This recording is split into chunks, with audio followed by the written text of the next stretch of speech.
The Cases of Mr. Ace, starring George Raft.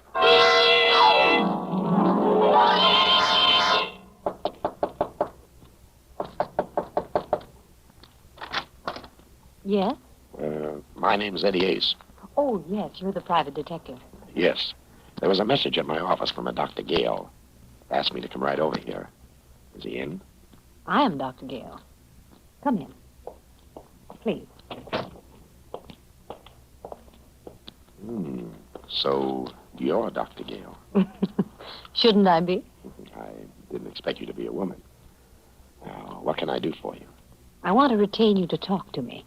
To talk to you? You'll be amply repaid for your time. Well, you don't have to bribe me. All you have to do is tell me what I'm to talk to you about. Your experiences? Why? You see, I'm a psychoanalyst, Mr. Ace. I'm planning a book dealing with criminal psychology. And I intend to do something different. And there I need your help. I want the material fresh and unbiased, so to speak. From the point of view of a private detective.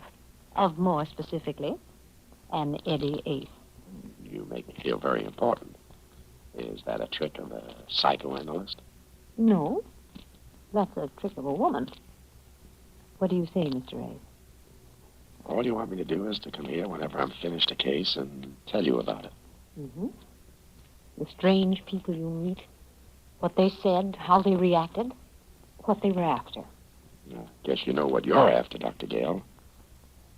All right. When do we begin? I'm listening, Mr. Ace. I'm listening.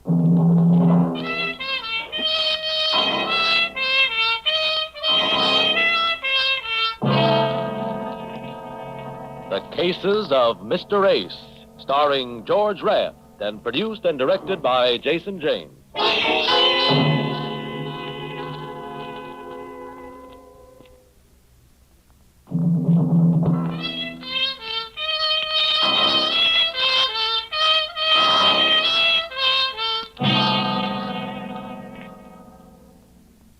You're sure my typewriter won't disturb you, Mr. Ace? I don't think the typewriter would bother me, but I'm not so sure about the typist.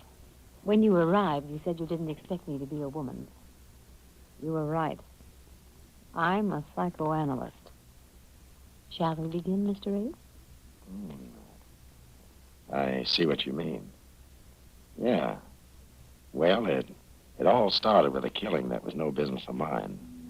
The murder of Frederick Miller, you know, the corporation lawyer. His body had been found in his apartment, 3 bullets in it. As I say, it was no business of mine until I arrived at my office over on 6th Avenue in the morning after the killing. A man was waiting to see me. He was very small, very dark, very smooth. He smiled and showed me all his teeth. He had a lot of them. I opened my door, and he followed me in. Ah, merci, monsieur. Sit down. You're French. You are very observant, monsieur. What can I do for you? Permit me. My name, monsieur, is Forêt, Pierre Forêt. I have selected you to perform for me a very important service. Oui, a service. Such as... Oui. Now we come to it. Last night, monsieur, I performed a most impulsive act. I killed a man. I see. You're a big boy now. You must learn to control yourself. You are right. But that is how I am. I killed him, and I do not feel regret. I feel only pleasure when I look into my eyes and see him die again and again. That's better than a double feature. I had warned this man, monsieur. Twice I had warned him to stay away from Sally, my wife. He would not. So I killed him. It is simple. You make it sound reasonable. Who is the lucky lover? A pig named Miller. It is in all the papers. Oh, such a fuss. All for one pig named Miller. Frederick Miller, eh? Oui. Cochon. What are your plans? That is why I have come to you, monsieur. I am now on my way to the City Hall of Justice. Giving yourself up? Oui, but it is not serious. When I explain to the man in charge of the justice why I killed this Miller, he will let me go. Yeah, sure. He's cute that way. Why did you come to see me? To hold for me 2 things, monsieur. One, $500. And 2, this little key. This key, eh? Oui. You will hold it for me until after the man in charge of the justice has heard my case. When I return, you will give it to me. Suppose you don't return. Oh, it is certain. How do I know? Because I am a Frenchman. But I say, if by some silly mistake I am detained, then you will give it to my lawyer. But only if I am detained by what you call a conviction of guilty. Why not give it to your lawyer now, yourself? He still remains to be selected, and I do not wish to surrender myself to the justice dispenser with the key on my person. I see. And this 500, what do I do with it? That? You keep it, monsieur, for your trouble.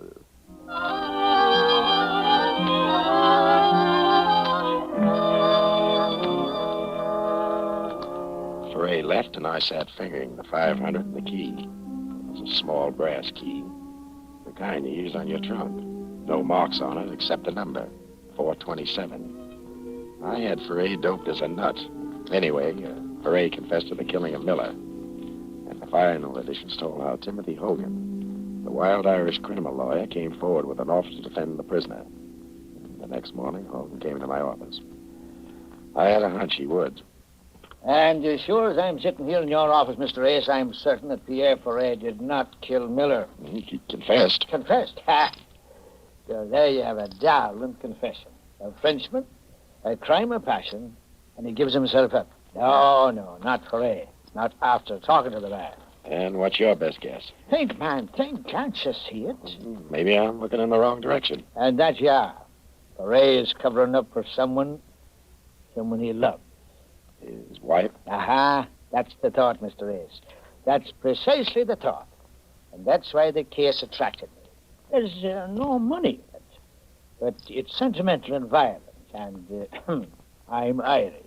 Well, it could be. But if he's covering up for his wife, how are you going to get him to sing? I must. If I can get him to recant a confession from his wife, I could get her an acquittal with a twist of the wrist. Good heavens, man, look at the elements. Self-sacrificing husband, outraged and betrayed wife. She comes forth at the last minute. Why, it's better than Mother McCree. I'll have the jury swimming in their own tears. I like your script. How are you going to get it on the stage? Aha, that is the problem. And there I need your help. I know this much.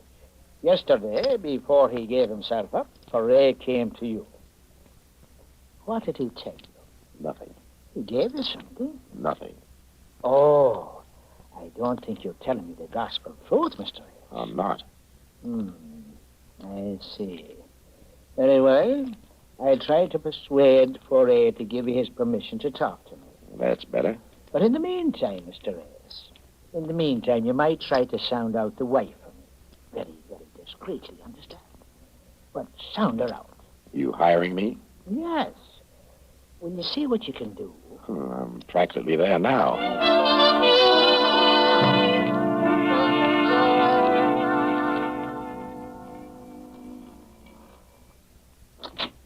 Yes? Mrs. Foray? Go away. All day you reporters have been I'm a driving... detective. What do you want? Sit down. Say what you want and get out. Do as I say or I'll take you downtown. You don't frighten me a bit. I'm ready. I see what you mean. Okay. I'll level with you, Mrs. Foray. I'm not from the police. I'm a private detective. I'm working for your husband's lawyer on the Miller killing. You knew Miller. Yes. Yes, I knew him. What is there to work on? That rat Pierre killed him. I hope he dies in the chair for it. Pierre says you were seeing Miller. That might save him from the chair. Let him prove that. Just let him prove I ever saw Fred Miller outside of his office on business. When did you see Miller last? None of your business. Get out. Sure. But keep this in mind, Mrs. Foray. Your husband confessed to the murder. But maybe you'll be able to give the jury the impression that he's covering up for someone else. Someone maybe like his ever-loving wife. I said go on. Get out. Oh, by the way, did you ever see this key before? No. Now get out of here. And tell that rat Pierre I'll do my best to get a ringside seat for his execution.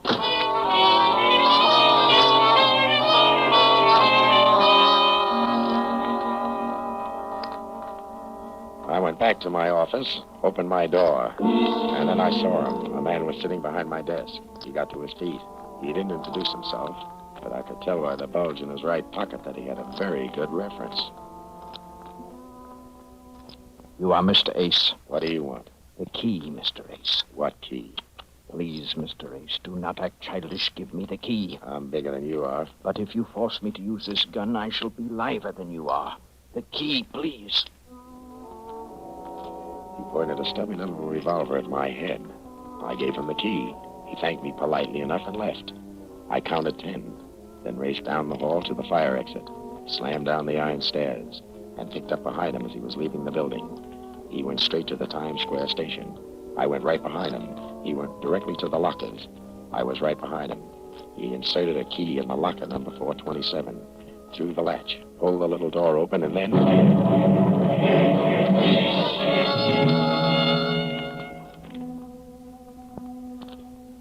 It must have been hours later when I opened my eyes. I was still in the station. Near me and around me were maybe a dozen more. Cops and interns milled around. But bending over me was Detective Lieutenant Walsh. Feeling better, Ace? Yeah, Oh, my head.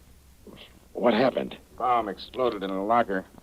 Anybody killed? Yeah, the man who opened the booby trap. Blown to bits, and 3 bystanders. You were lucky.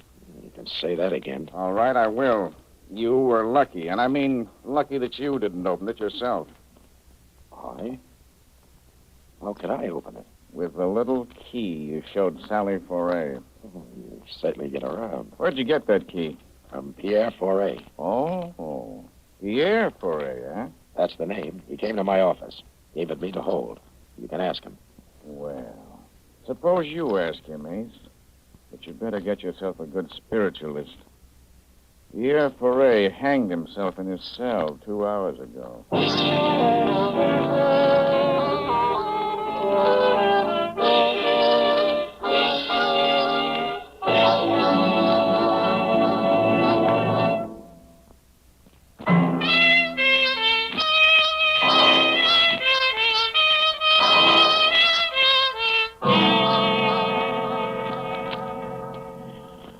Walsh took me down to police headquarters. He talked to me for 2 hours.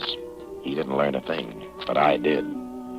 Pierre was visiting his cell by Hogan and Mrs. Foray just before he strung himself up.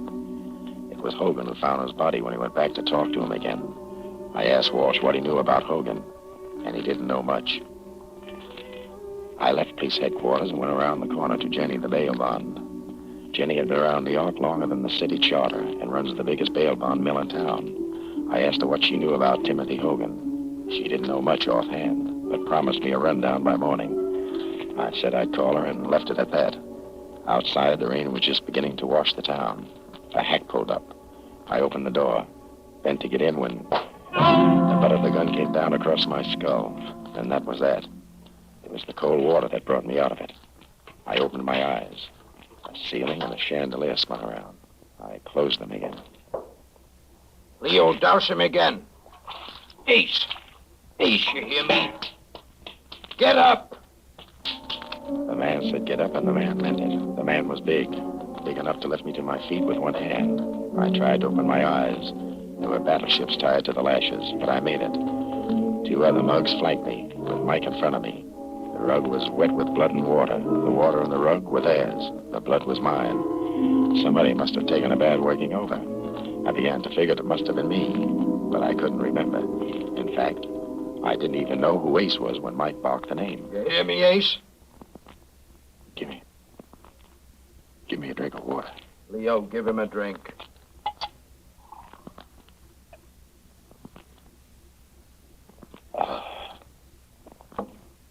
Better. You're making a lot of trouble for us, Ace. It ain't necessary. Now look what you look like. Busted nose, busted lips, busted eyes. You think we like to do things like this? And just look at me old lady's rug. Don't let it break you up. Just look at yourself. And for what? Tell me. For what? Because you get stubborn. You mustn't be impatient. I'm not very bright. What am I stubborn about? All we want to know is where is the envelope Poirier gave you? Michael, how much longer will you be? Just a few more minutes, Ma. Oh, well, just look at that rug. I'll have it cleaned. Well, hurry up. The hot cake is getting all burned. All right, Ace, I'm through talking nice. Where's the envelope? Ray didn't give me any. Leo, take it. Oh.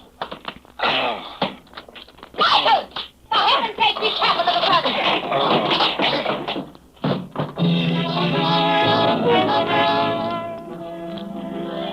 And the last I remember, there was the old hag screaming about her furniture. I know I smashed a chair when I went down, and that made me feel pretty good. I felt the water hitting my face again. I got my right eye unstuck. I was on my back in a field up in the Bronx.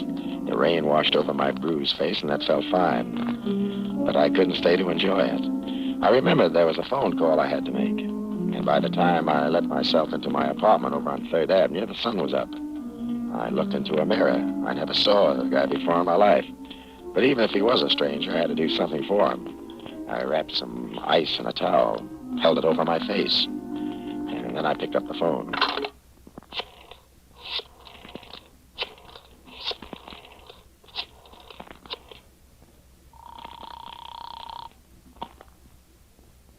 Jenny's bail bonds. You sleep in that ratty office of yours, Jenny? Well, there's citizens being arrested, day and night, Ace. I got that schmear on Hogan for you. How does he shape? Well, he was the mouthpiece for the old Ringo mob. Back in Prohibition, when Ringo got pushed over, rest his soul, Hogan fronted for the policy boys in Harlem. And finally, he broke away from the heist guys, went into straight criminal law. Only the very highest types of criminals. Where does he hail from? Why, he's from, here it says, Timothy Hogan, Washington University, class of 28, X. X. What's that mean? X, it says here, it says. I see, he didn't finish at Washington. No record of any other school. I see. All right, thanks, Jenny. Yeah? Anything else I can do for you? Yeah. Keep a nice fat bail bond warm. I may need it.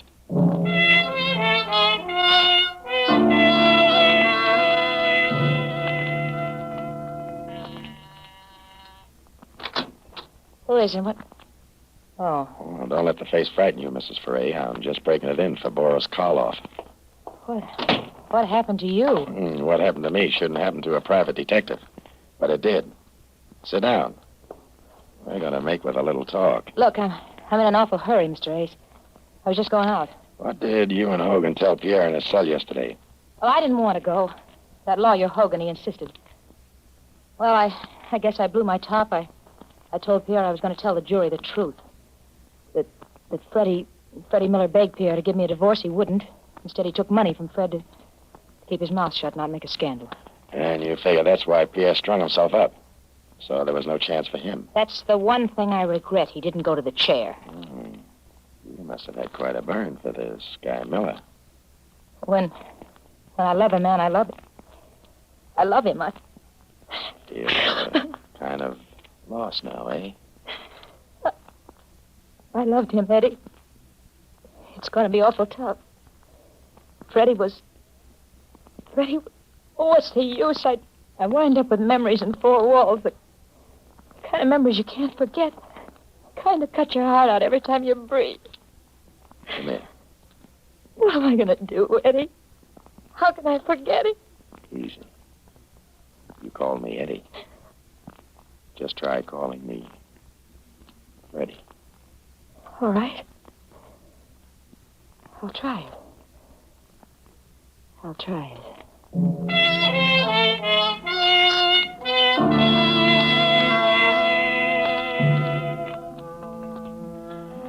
A little later, I remembered that Sally was just on her way out when I arrived. I asked where she was headed for. She hedged a little, but then I saw the court orders on the desk. She was going down to the First National Bank to open Pierre Foray's safety deposit box. I went with her. The small vault contained some jewels, an insurance policy, and a bulky package wrapped in brown paper. The jewels are mine. I'll take them with me. Maybe we better see what's in this package. I can't imagine what it could be. Money. $1,000 bills. Must be 50 of them. $50,000?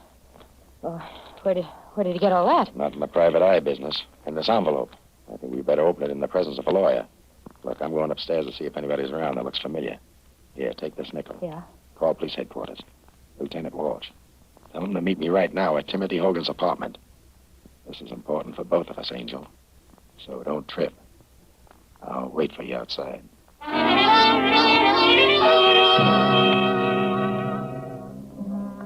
I waited. 4 minutes later, she joined me. Told me Walsh was starting out. We got to Hogan's apartment first. Well, Mr. Ace, Mrs. Foray, sit down, sit down. What happened to your face, Mr. Ace? I ran into an open gun cell in the dark. Oh, really now? Where? I didn't get the address, but it was the home of that mug named Mike you keep on your payroll. I see. What else do you know? Put that heater away, Hogan. Walsh is on his way up. I'll give it to you fast. Frederick Miller, the lawyer used to Needland Court. Dug into your background. Found out you weren't a member of the bar. Never finished law school. Why, you weren't even a shyster. And that's why I killed him. Right. But Foray confessed. That was the deal you made with him. 50 G's if he confessed to the murder of Miller. And you think a man would confess to a murder for any amount of money? You convinced him you'd get him an acquittal. On the unwritten law. But before he agreed, he wanted full protection. This little envelope we got out of his safety deposit box. That's true, Mr. Ace. That's true. I had to give him my signed confession, just in case anything went wrong. And plenty went wrong. He didn't trust you. You'd try to get that confession back. But you'd watch every move he made before he confessed to the police. That's why he came to me. Gave me a key to a booby trap. He figured you'd try to get that key from me. Open the booby trap. And get your head blown off. But you sent one of your mugs instead. You leave nothing for me to say, Ace. Is there anything else you'd like to know before I kill you? Yeah. How did you manage to kill Foray in his cell? That, my friend, that is the trade secret which I cannot divulge. Too bad, Hogan. Right guy like you. I know that Walsh will feel the same way about it. But he's a city cop. Mr. Ace, you are priceless. But you made just one little mistake. You see, Sally here wasn't in love with Miller. You didn't even know him. Sally was and always has been in love with me. That true, Sally? Here's your nickel, Eddie. I didn't make that call to police headquarters. So little Sally wasn't 3-timing. She was 4-timing. You know, Ace, it's remarkable you've stayed alive as long as you have. Can you give me one good reason why I shouldn't kill you? Can I skip that question and take the $32? Go home, Sally. Yeah. Yeah, I'm sorry, Eddie. Believe me, I am. Go on home and sharpen your stiletto. Going somewhere, Mrs. Foray? Look out, Walsh. You'll shoot.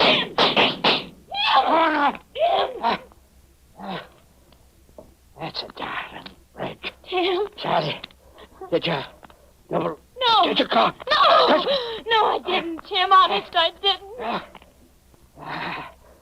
And the dying is easier. Tim. Stop wailing, Sally. He can't hear you. He's dead. And I wish he'd killed you. A brilliant man like him shot down like a dog, and you stand there. Okay, Walsh. From here on out, it's your party. The confessions in the envelope will give you the score. Sally is right. He was a brilliant man.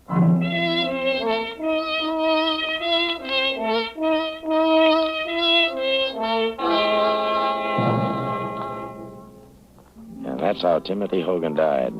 Here, I called Walsh when I left Sally for a minute at the bank. She could have been held as an accessory to the murder of her husband in his cell. But Walsh never got her down to headquarters. She took a header out of the window. I guess it was better for her like that. Well, that was a gory business, wasn't it? Gory? Oh, I thought I'd give you the mild ones first. Mild?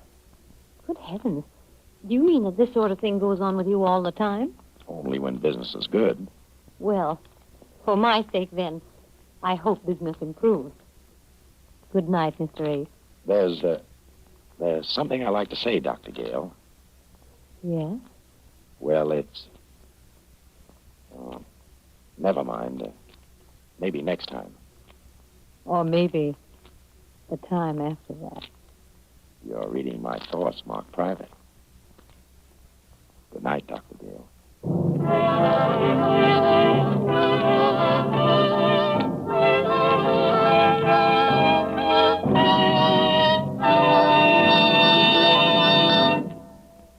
George Raft as Mr. Ace will be back in a moment with news of next week's case. But now, a word from our sponsor. Thank you. Next week, I have another appointment with Dr. Gale. I'm going to tell her about a murder that should never happened, not even to a corpse. And George will all be waiting to hear that. In the assisting cast tonight, you heard Jeanette Nolan, Kathy Lewis, Theodore Von Eltz, Leo Cleary, and Stanley Farrar. The music was composed and conducted by Sandy Courage. This is Carlton Cadell speaking and inviting you to listen again to George Raft in the Cases of Mr. Ace.